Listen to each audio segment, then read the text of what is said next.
যখন তখন কিন্তু আপনার প্যান কার্ড বন্ধ হয়ে যেতে পারে। ঠিকই শুনেছেন, যখন তখন আপনার প্যান কার্ড বন্ধ হয়ে যেতে পারে। আর প্যান কার্ড যদি কারো বন্ধ হয় সেই ক্ষেত্রে কিন্তু ব্যাংকের অ্যাকাউন্টও বন্ধ হয়ে যাবে।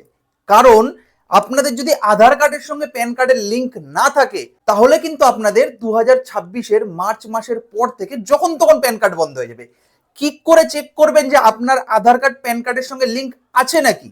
হয়তো করেছেন কিংবা করেননি, ভুলে গেছেন, কোনো সমস্যা নেই। আপনি বাড়িতে বসে ফোনের মধ্যে চেক করে নিতে পারবেন কি আপনার প্যান কার্ডের সঙ্গে আধার কার্ড লিঙ্ক আছে কিনা। তাহলে চলুন দেখিয়ে দিচ্ছি কিভাবে চেক করবেন। আর যদি প্যান কার্ডের সঙ্গে আধার কার্ড লিঙ্ক না থাকে, এখন বর্তমানে কিন্তু 1000 টাকা করে লাগছে প্যান কার্ডের সঙ্গে আধার কার্ড লিঙ্ক করতে।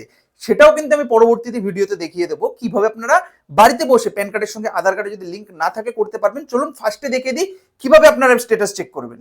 তার জন্য কিন্তু ফোনের ক্রোম ব্রাউজারটা ওপেন করে লিখবেন প্যান আধার লিঙ্ক। এই যে সেকেন্ডে যে ইনকাম ট্যাক্স ডিপার্টমেন্ট, এটাতে আপনি ক্লিক করবেন। ক্লিক করে এই ইন্টারফেসটা আসবে। তারপর একটু নিচে স্ক্রল করলে পরেই কিন্তু দেখতে পাবেন আধার লিঙ্ক, আধার স্ট্যাটাস। এটাতে ক্লিক করবেন। করার পর আপনাদের আধার কার্ড আর প্যান কার্ড নাম্বারটা দেবেন। দেওয়া এখানে ক্লিক করলে দেখিয়ে দেবে লিঙ্ক অলরেডি আছে আমারটা। আপনাদের যদি না থাকে এখানে লিঙ্ক দেখাবে না, ঠিক আছে? সেই ক্ষেত্রে আপনাদের লিঙ্ক করতে লাগবে। আর যারা জানে না তাদের সাথে কিন্তু ভিডিওটা অবশ্যই শেয়ার করে দিন, খুব কিন্তু ইনফরমেটিভ একটা ভিডিও।